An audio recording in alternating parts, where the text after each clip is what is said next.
This next slot is our power ranking slot, which has become known as Two Pricks, One List. BOLLOCKS. Go with fancy dance. Get the simple things wrong. A nice tea. There's only one answer for that. Where did this ferocious determination out there today come from? The media. Every one of them wrote us off. The article was rubbish. You know, it's not my fault that just haven't beat Kerry in a big game in Croke Park. I'm going to lose all my life today. It is time for the power ranking with Eoin Sheehan. Eoin Sheehan's power ranking. How did that happen? You're a clown. Right, Eoin, give us the countdown from 32 to 1. I was, sorry. Take it away, Eoin. In at number 32 in our most correct and perfect power rankings, as ever, is London, not taking part in the rest of the season, so they're rooted to the bottom of the table. Waterford, rooted to number 31, didn't play last week as they were due to play London. Right, at 30 then, another non-mover in Sligo, beaten by Carlow last weekend. Then at 29, we have Antrim plummeting because they are the Liverpool of Gaelic football, having the capability of conceding 7 goals in a single match, plummeting down the rankings, as I say, after their hammering at the hands of Wicklow. At number 28, we have Carlow. Their win against Sligo was not enough to move them up the list this week. They went the other way, in fact. At number 27, we've got Louth, who are rock bottom of Division 3 and can't stop losing. At 26, we've got Wexford. A big rise for them this week after beating fellow promotion chasers Limerick. And it is Limerick who just edged them ahead now at 25, but they are down a spot. And their promotion hopes taking a little bit of a wobble after that defeat. 24 then, Wicklow up 4, one of the big winners of the week, banging in 7 goals against Antrim at an empty Fortress Aughrim, which proves that you Wicklow fans, you deserve absolutely no credit for the creation of said fortress down through the years. At number 23, we have Leitrim, who couldn't field the team at the weekend due to COVID, proving a long-held theory that the Leitrim senior football team contains the entire 18 to 35-year-old male population of that county. Number 22, we have Offaly, who were beaten by Tip the weekend. At number 21, we have Longford, who were beaten comfortably by Derry.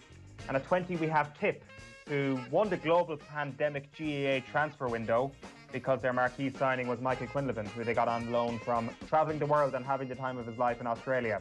Number 19, we have Derry, who beat Longford well. At 18, we have Fermanagh. And this is where things get complicated because who knows who is truly better than who in Division 2. You know, it takes a big person to admit that they don't know everything, and sometimes even the most robust Gaelic games mathematical modelling can only account for so much of the randomised shit show that Division 2 is. So let's get into some Division 2/3 teams here. At 17, we've Down a non-mover, same at 16, which is Westmeath. At 15, we have your boys Kildare. At 14, we have Clare. And at 13, we have Laois. I think I've got that order right, but do I really have a notion? Not at all, because it's Division 2. Who the hell knows? At number 12 is Meath, a Division 2 team, let's face it, despite all the protestations of their fans. At 11, we have Cavan, despite their bad loss to Kildare at the weekend. At 10 then, we have Cork. Cork are kind of like the Will Ferrell growing up in the North Pole in Elf, because they are very much the big fish in the small Division 3 pond. At number 9, we have Monaghan, who lost to Kerry despite the efforts of cool new Impact sub Conor McManus. Keep an eye on that promising talent. At number 8, we have Armagh. Their promotion tilt took a hit last weekend, which shows the madness of 2020 because Kieran McGeeney's biceps aren't already in Division 1, which is lunacy, let's face it. At 7 then, we have Roscommon, up 2 spots, as good as promoted and doing it in style. Anthony Cunningham is an interpreter and a set of glasses away from being the GAA's Marcelo Bielsa. At 6, we have Galway. Their defence on Sunday, like Dolphins and Kerry, absolutely nowhere to be seen. At 5, we have Mayo. And this is obviously going to be the year that Mayo win the All-Ireland, given they won't be able to celebrate properly. And to make matters worse for them, you can still have 10 people at a funeral, which leaves the window open for them to be cursed once again when they're bringing Sam Maguire over to Shannon. At number 4, we have Tyrone. You can't lose a game of shadow boxing, but that is exactly what Tyrone did on Sunday. At 3, we have Donegal. Number 3 is exactly the same number of intercounty careers that Patter Mogan ended with a shimmy before scoring their opening goal on Sunday. And at number 2, a non-mover in Kerry. Could have beaten Monaghan by a healthy amount, but it was only 3 points in the end. And I can therefore deduce that Yerraing aren't Dublin still the best team in the country. And there they are at number 1, despite not looking overly convincing against Meath. The Dubs, your number 1 team, and there are your power rankings. So just to go back to Kildare, who beat Cavan but didn't replace them or didn't get close to them, are still 4 spots behind them in Division 2. A ludicrous assertion. Here's the thing.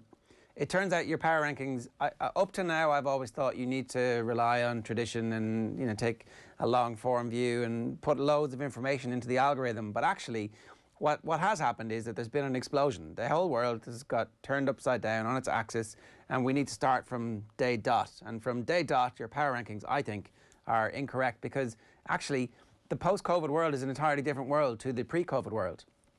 And what we need to do is examine the evidence of our eyes, and it's clear the best team in the country by a country mile at the moment is Mayo. So Mayo need to be number 1 in your rankings. I would have Kerry number 2 for playing within themselves and swatting aside the challenge of Monaghan.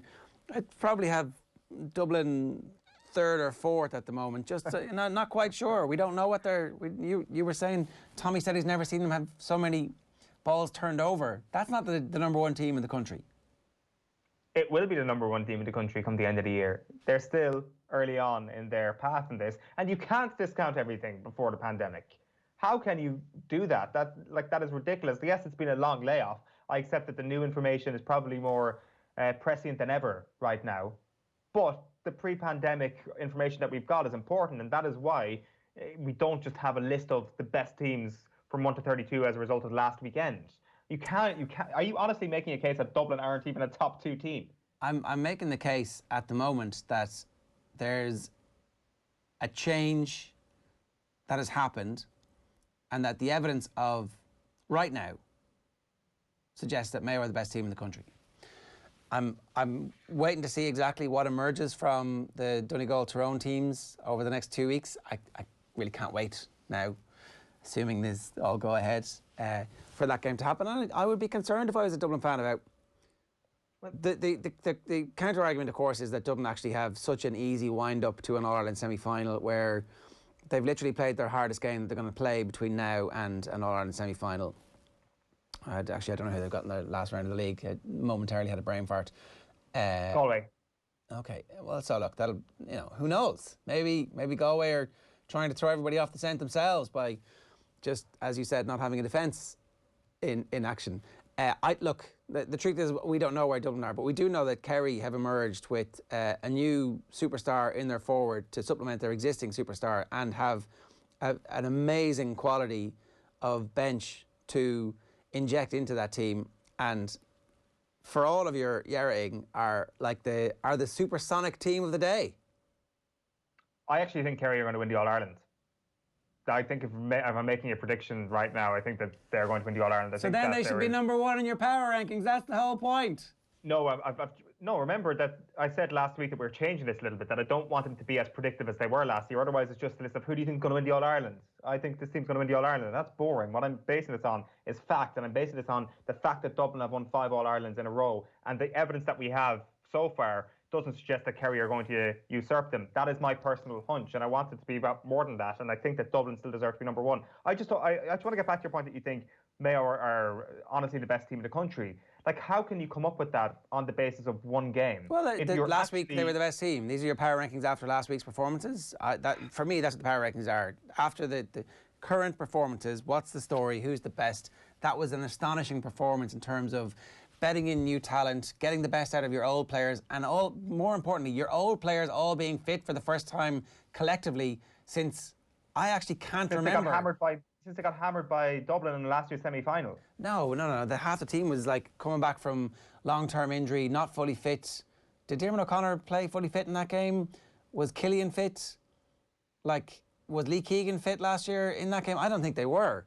Not that we got proper information out of these counties about the quality of relative health compared to other times of their careers, because that's obviously, you know, for whatever reason, seems to be a secret in GAA world. But I just think the Dubs have a bit of a distance to claw back to the level that we know they're at in high summer, when they've been able to pinpoint their points of the year where they're going to get fully fit, have a Super 8 campaign to warm up, pick your best team maybe, or pick your best team to finish matches with, because they have that luxury. This year that luxury is gone. They had to call for the cavalry last year and in Diarmuid Connolly, and they needed it. They also absolutely needed Jack McCaffrey to be sensational, and that's gone. Like O'Gara driving standards in training, Brogan driving standards in training, suddenly that's gone, and it's like This is the year to catch Dublin, 100%. This is absolutely the year to catch Dublin. Kieran Archer's still playing under 20s, not going to be available for them. Maybe he will be available for them, actually. Probably will be in later stages of the season if they need him, because who knows if that game's actually going to go ahead at the weekend as well. I don't know. I just think that I agree with you. I think Kerry are going to win. And I think that will manifest itself as the year goes on. I still just don't think that there was enough evidence to say that they aren't still the best team in the country, because the most recent battle they have is that incredible draw in Croke Park at the start of the year, where David Clifford scored that late free kick. And that Dublin team, of course, if it's an older team, might have deteriorated a little bit over the course of a global pandemic and having a break. But I think the fact that if you're looking at an ageing squad and maybe an ageing defence in Dublin's case, the fact that they've had such an amount of time off can only be a positive. That the likes of Philly McMahon, and we don't know what's going to happen with Johnny Cooper's injury, as you say, who knows whatever happens with a GA injury. But I think Philly McMahon is a really good example of somebody who's used the pandemic really well and looks back to some semblance of the McMahon we knew from 5 years ago, and who will be a starter when everybody's available in this Dublin team. But without Eoin O'Gara and Bernard Brogan driving standards on, you still have the likes of Kevin McManaman to drive standards on. Also, you can drive standards on by having an incredible generational talent between the sticks as your leader and as your captain. And I don't think it necessarily needs to be an impact sub or somebody who's sitting on the bench to drive those standards. Yes, it helps, but I still think that they're operating off maniacal levels in the bunker in Dublin. And I still think culturally they are the team to be caught. I think players-wise, the gap is closed, certainly. I think definitely Kerry's players are closing in on the talent that Dublin have, but culturally, that is the big question. And when it comes down to the white heat of a champion or of an All-Ireland final and the scores are level, who have you got? You're picking Dublin. You're still picking Dublin in those situations. Maybe, and maybe not. And though. until I see evidence of them losing in those sort of situations or looking a bit more fragile, that's all I'm asking for. Just give us a crack here. Just show us something. Then the power rankings may change. I honestly think your Mayo point is ridiculous for the time being. I think Galway's defence, as we said, were at sea. I think up front they were missing their three best forwards, and they couldn't put much of a dent into the scoreline in the other direction. How much are they going to have of those three best forwards for the rest of the year, though? That's here's the thing. My point about Mayo, I wouldn't have them number one. I would probably have them number three at this stage, because they did play a meaningful game and they do have their best players, their oldest players, fully fit collectively for the first time that we've seen in a long time. They've also decided that Aidan O'Shea's best position is full forward. Listening to Kieran Donaghy the other day, it was like, okay, that is actually fundamentally important. They've discovered something at 11 which they haven't had before, and they have a youthful positivity around the middle third of the field, which up to this point had been essentially the old stagers trying to wrestle one last tour of duty out of their experience. And now all of a sudden it's a brand new midfield. So the Outlads can either start and be replaced by incredible levels of energy, or the Outlads can come on and steal the game for them if you need them to. That's a heady concoction. I didn't realise that this new generation of Mayo players were going to bed in so quickly, and that you were going to get that old player kick. I think that's fundamentally a very important aspect. And you've got a manager who's been around and has failed in the past with this group of players, but who has seen what it takes to be successful and has got razor thin margins of success and failure behind him. So I think that Mayo last year looked like a beaten docket in the championship when it came down to it. This year, in the short sprint of 5 weeks, 6 weeks that we're going to have for this year's championship, that's an unbelievably potent and dangerous collection that they have now. And I think it deserves far more respect. And I think everybody's like, oh, it's only the league, don't read too much into it. It's a record-breaking score. It's an absolute annihilation. You can't just lick that off a stone. And it was, Galway weren't up for it. Galway, we'd seen Galway might be training too hard, but their spirit was snapped. Their neck was broken early in that game. I don't know. I think that deserves some credit. Well, I think that the kick from the old players is the most important thing you say there. And if I'm going to make the point about Dublin's wizened veterans benefiting from a pandemic, then of course the same logic applies to Mayo. And they have arguably, their older players are arguably more important to them. And when I say the older players, I'm talking about Aidan O'Shea, who isn't that old, but people who've got a lot of miles in the clock. Keegan is right in that bracket. You're going to have Higgins coming back as well. And who knows what of the giants in midfield are actually going to to appear come championship time in a couple of weeks as well. And if they've used the time to rest up and actually tune themselves back up for 1 or 2 more seasons, then of course they're a frightening proposition, because they have what Galway don't have, they have what Tyrone and Donegal don't have.